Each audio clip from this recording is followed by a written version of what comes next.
متابعي مالاكورة طابت أوقاتكم. إليكم أحدث الأخبار. كشف الناخب الوطني وليد الركراكي مدرب المنتخب المغربي الأول لكرة القدم اليوم عن اللائحة النهائية التي اختارها للدفاع عن الألوان الوطنية في النسخة المقبلة من نهائيات كأس إفريقيا التي ستحتضنها الكوت ديفوار خلال الفترة الممتدة ما بين 13 يناير و 11 فبراير من سنة 2024. وأعلن الركراكي ريان سفينة أسود الأطلس عن اللائحة النهائية التي ضمت 27 لاعبا في ندوة صحفية بمركز محمد السادس لكرة القدم بالمعمورة، وفيما يلي القائمة النهائية للمنتخب الوطني المغربي.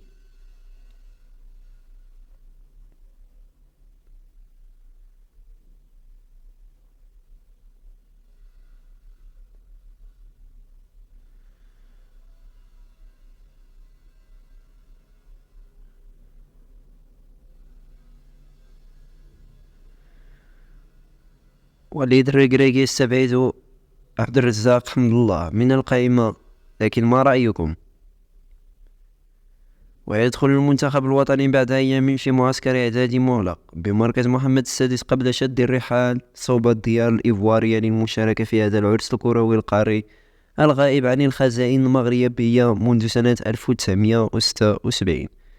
وكانت قرعة كأس إفريقيا قد أوقعت المنتخب الوطني المغربي في المجموعة السادسة التي ضمت منتخبات الكونغو الديمقراطية، زامبيا وتنزانيا. بعد الفاصل ونواصل.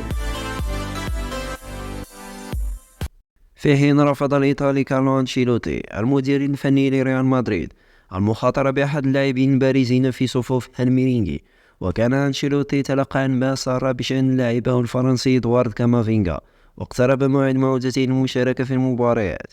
وتعرض كامافينغا لإصابة قوية أثناء تواجده مع منتخب فرنسا في منتصف نوفمبر الماضي، وأكدت الاختبارات أن الإصابة خطيرة وأن اللاعب سيغيب حتى أوائل فبراير المقبل.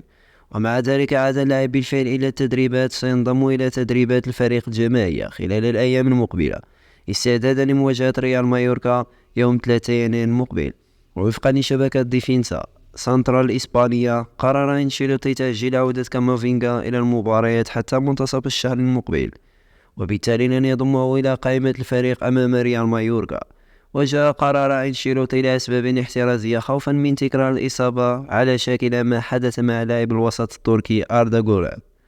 وكان آخر لاعبي ريال مدريد الذين تعرضوا للإصابة هو النمساوي دافيد ألابا الذي ضربته لعنة الرباط الصليبي ليغيب حتى نهاية الموسم. ومن جانب آخر، كشفت تقارير صحفية أن نادي برشلونة الإسباني دخل في مفاوضات مبدئية مع كيليان مبابي نجم نادي باريس سان جيرمان للقدوم إلى قلعة الفريق الكتالوني الصيف المقبل، ولا يرغب المهاجم كيليان مبابي في الرحيل عن باريس في فترة الانتقالات الشتوية، حيث ينتهي عقد المهاجم الفرنسي في الصيف، لكنه لا يفكر في الرحيل في منتصف الموسم. وذكرت صحيفة ليكيب أنه حتى لو قدم فريق مع عرضا رسميا في الشتاء بما في ذلك ريال مدريد، فإن رد مبابي سيكون سلبيا. وقالت الصحيفة في تقرير لها أن من المرجح أن يغادر مبابي في الصيف كلاعب حر، ولكن ليس في الشتاء، حيث يهدف إلى تحقيق حلمه بالحصول على لقب دوري أبطال أوروبا مع النادي الباريسي. بالإضافة إلى ريال مدريد، أعربت العديد من الأندية الإنجليزية أيضا عن اهتمامها به، وكذلك برشلونة بشكل مفاجئ. وأوضحت: كان دخول برشلونة في المفاوضات مفاجئا، ولكن النادي الكتالوني يسعى هو الآخر للحصول على خدمات اللاعب رغم الأزمة المالية التي يعاني منها. وتأهل باريس لدور 16 في الجولة الأخيرة من دور المجموعات، فيما يتوقع أن يواجه مهمة ليست صعبة أمام نادي ريال سوسيداد الإسباني. وسجل مبابي هذا الموسم بالفعل 21 هدفا في جميع المسابقات، وساهم في تمريرتين حاسمتين في 22 مباراة. في حين يشيد غوارديولا بفوز السيتي على إيفرتون، حيث نجح السيتي في العودة بعد تأخر بهدف المباراة الرابعة على التوالي ليتقدم إلى المركز الرابع. ونقل الموقع الرسمي لمانشستر سيتي عن غوارديولا قوله: فوز ضخم بالنسبة لنا بعد عودتنا من السعودية كأبطال العالم.